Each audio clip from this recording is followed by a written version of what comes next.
Know Your Neighbours, and the project is a series of visits and activities, intercultural activities.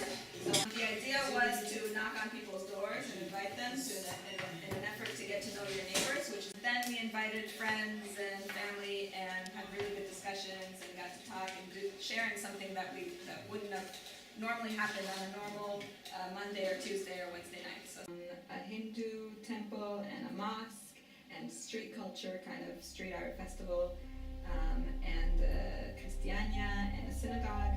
So I was wondering if you might be interested in joining as my neighbor. Yes, thanks. Thank you so much. Yeah. Sounds really good. Good. Cool. See you. See you. Bye. Bye.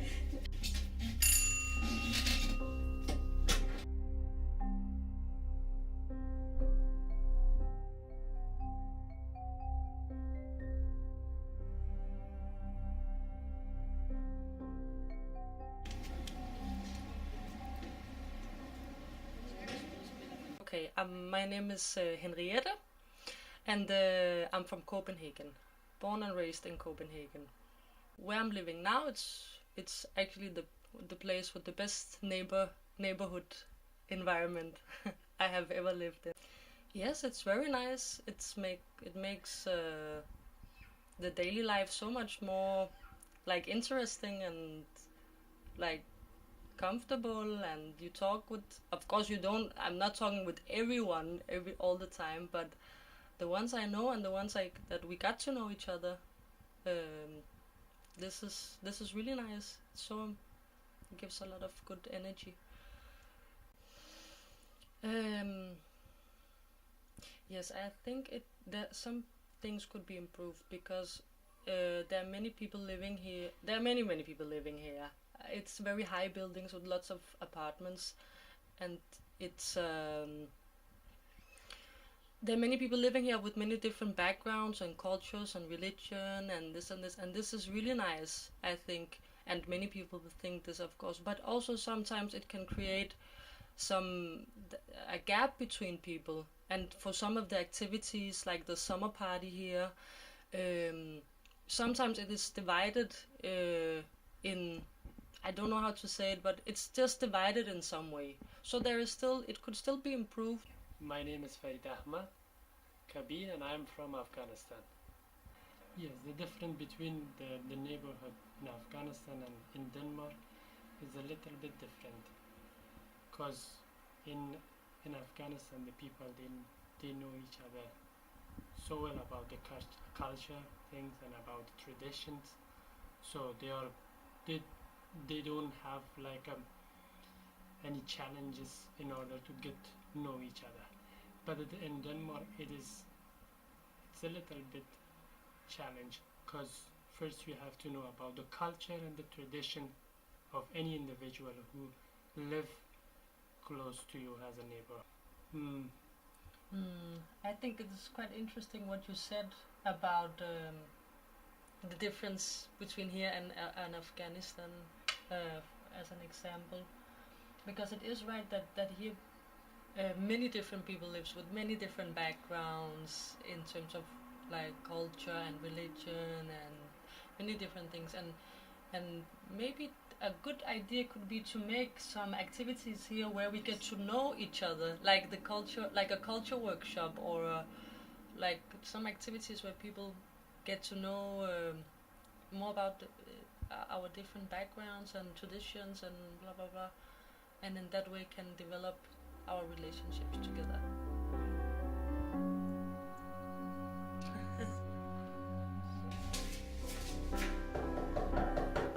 My name is Thijs, I'm 28 years old and I live in Østerbro, Rysgade in Copenhagen. I think it's important to know your neighbors because the other people who just live right next door, this is the people that you share your immediate community with. That is maybe the essence of local democracy.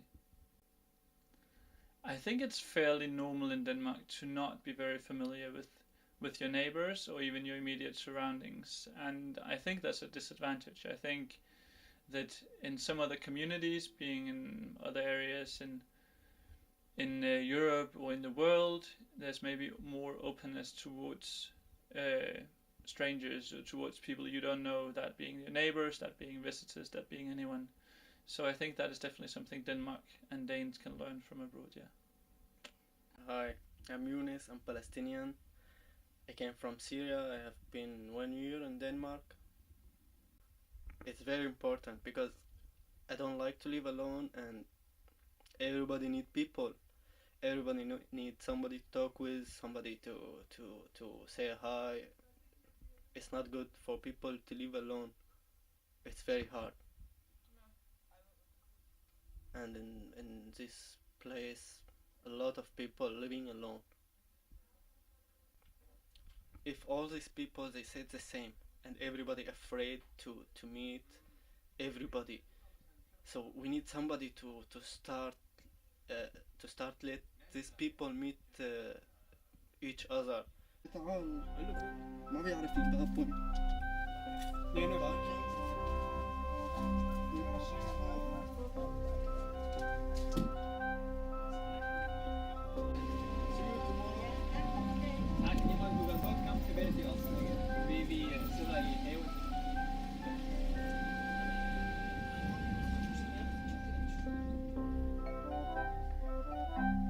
Everybody needs good neighbors, just a friendly wave each morning helps to make a better day.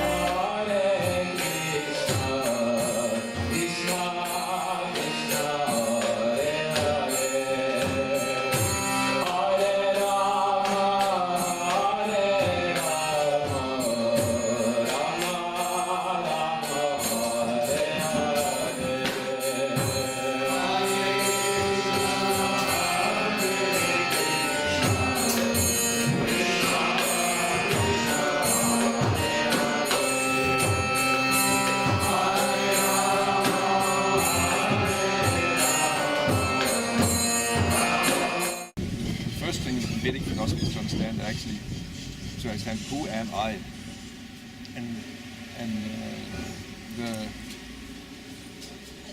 in the Bhagavad Gita is the most famous of the Vedic texts. How many has heard about the Bhagavad Gita?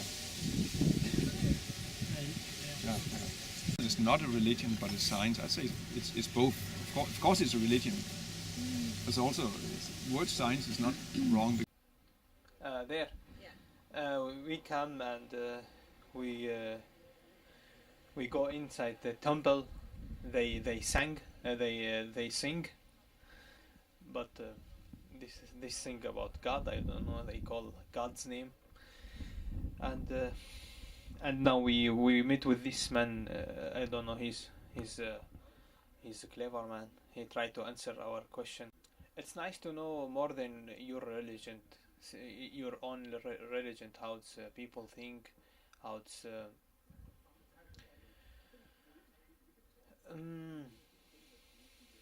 how's this earth we are in. It's how they treating each other. It's nice for me to know this. I think I get this. It's not like we are in not the close earth.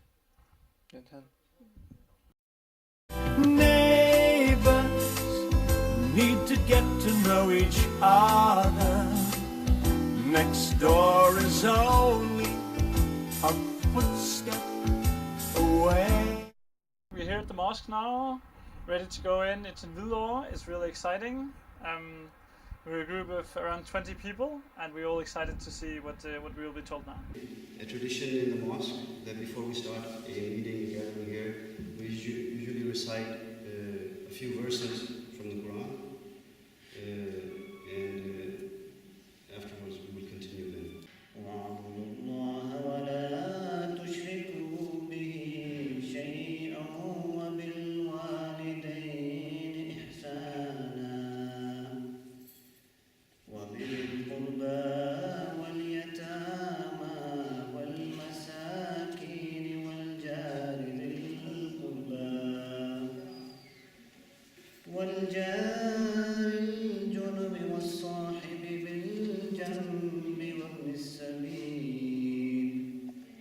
وما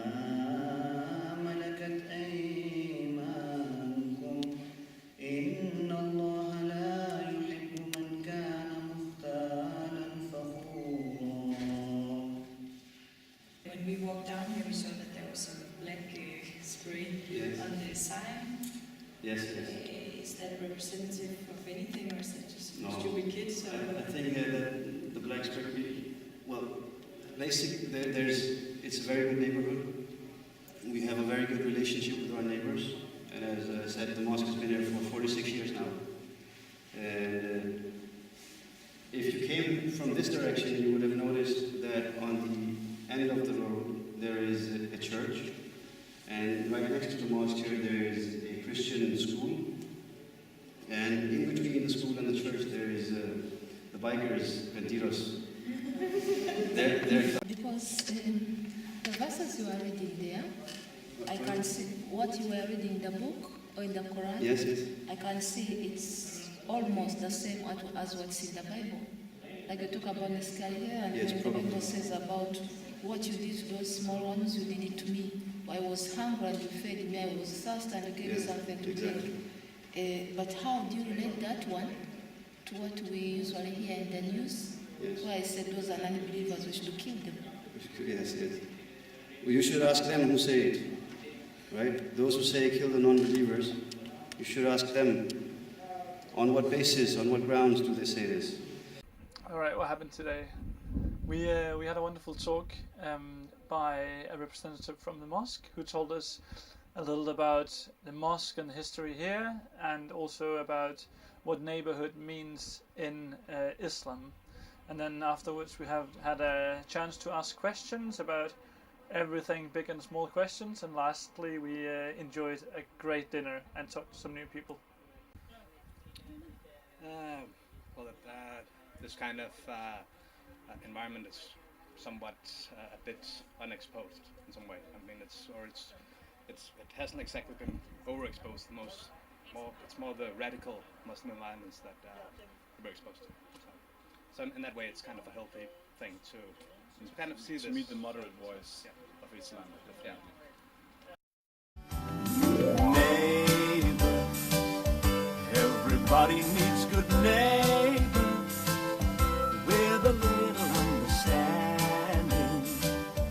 You can find the House is a house that was established 3 years ago with the purpose of giving people who live in asylum camps a chance to be heard in the public debate, but also a chance to feel like normal human beings.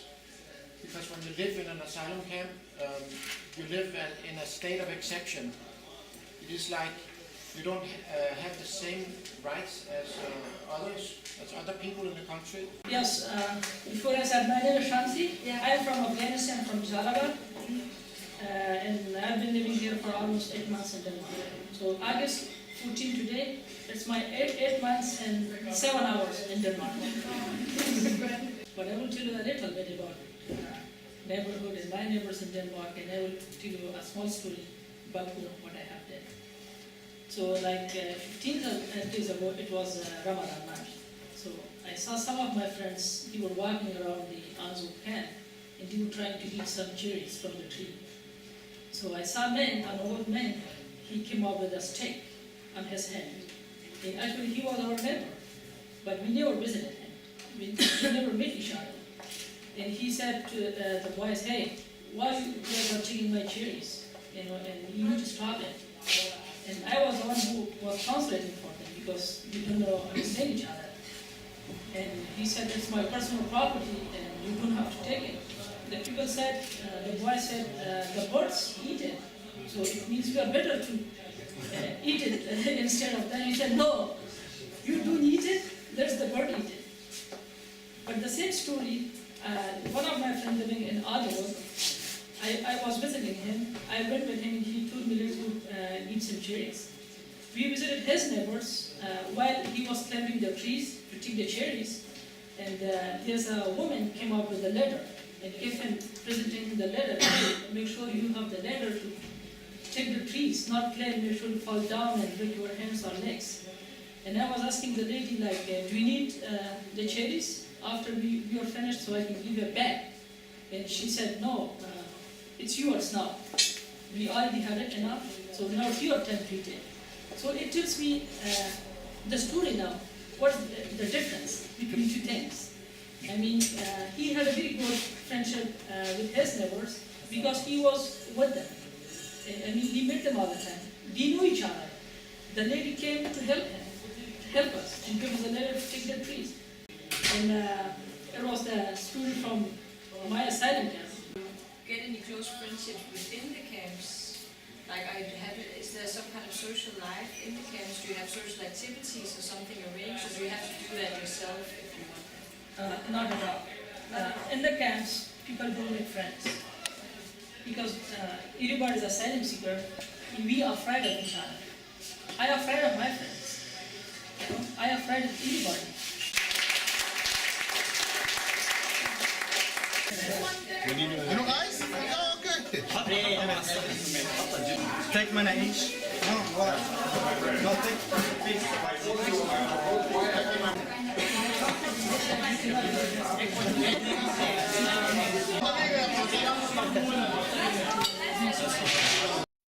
Neighbors need to get to know each other.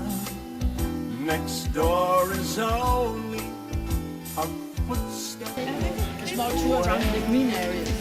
I see you have people from all over the world, so don't come. And there are a lot of people so welcome to Christiania. You know, Christiania is like a small country. We have 34 hectares of land, and it's about 1.5 kilometers from one end to the other. So it's quite a big area. And the more we come out in this direction, it's like countryside. And this, I know your special topic is neighborhood. And I live in the backland, and especially there we have a close relationship to our neighbors. It's a little bit like living in the countryside. You know, we are in an old military area. The buildings in here are old military barracks, and most of them were constructed from 1860 to 1880. It's quite old. It was abandoned by the army in 1969, and the government forced us last year to buy the place. They said, if you don't want to buy it, we will sell it for somebody else. So we had to buy it, so now we own the place. It was very expensive, 86 million Danish kroner. Of course, we didn't have that kind of money, so we had to take a loan. We have also sold what they call people's shares. It's just a piece of paper. It costs 100 kroner, and you pay to Christiania. It's a present. It's a donation. Here, no weapons, no hard drugs, and no violence. It's the 3 main rules, and you can be excluded from Christiania if you violate any of these 3 main rules. Hash? Or is it just the hash as I hear? Yes. No. Hash is only a small thing in here. And we consider, it's because we should like to legalize it, because we don't consider hash to belong in the group of hard drugs. We think it belongs in the same group as beer and wine and tobacco and coffee that you can enjoy. You cannot die from an overdose from hash and so on. In that way, we do not consider hash to be more dangerous than alcohol. Has things changed since the 70s when it was much more small and not? It's not as it was then, and because we have also now get more, we have to think more about money. I thought it was very amazing, because it shows me that you also can build something up on your own, even if you're just a couple of people, and these people are so creative and start their own town and community and build everything up from scratch. I think that's very inspiring. And then what did we do here today? We bought hash. No, we didn't. I think they live a special way. It's not like in Denmark, the Copenhagen society they live. But they are nice people and a lot open they are, and friendly. Neighbors, everybody needs good neighbors with a little understanding. You can find the perfect blend.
Enjoy your meal.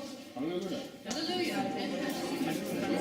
My name is Adrian Manoff, and we're at Shabat today. Shabat means the Song of the North, and that's a Hebrew name, and it's a Hebrew name of a progressive Jewish synagogue in Copenhagen. We're celebrating an extra Kabbalat Shabbat, it's called, which means receiving the Sabbath, which is, in Jewish tradition, the Sabbath begins when the sun goes down on Friday night, and then ends again when the sun goes down on Saturday night. So the Friday evening service is about receiving the Sabbath, or starting the Sabbath, if you will. So this was a prayer service that we held, and it was actually a special prayer service, which is a little bit out of the ordinary for the normal ones that we do, because this is Pride Week. And one of the things about progressive Judaism is that we try and be inclusive to all different kinds of walks of life, that people can be Jewish even though they're gay, or people can be Jewish and they can be converts, and men and women are equal. That's one of the important things about our community. So it was a special service about connected to the Pride Week, and we wanted to also celebrate diversity, which was really nice that your group came to visit us, because it just fit perfectly. So it was a receiving of the Sabbath, but that means that it's a prayer service. And one of the reasons why you weren't able to film during the service is because it's a private, it's a personal thing. People pray for themselves. We also sing together, and there are traditional texts that we read and recite.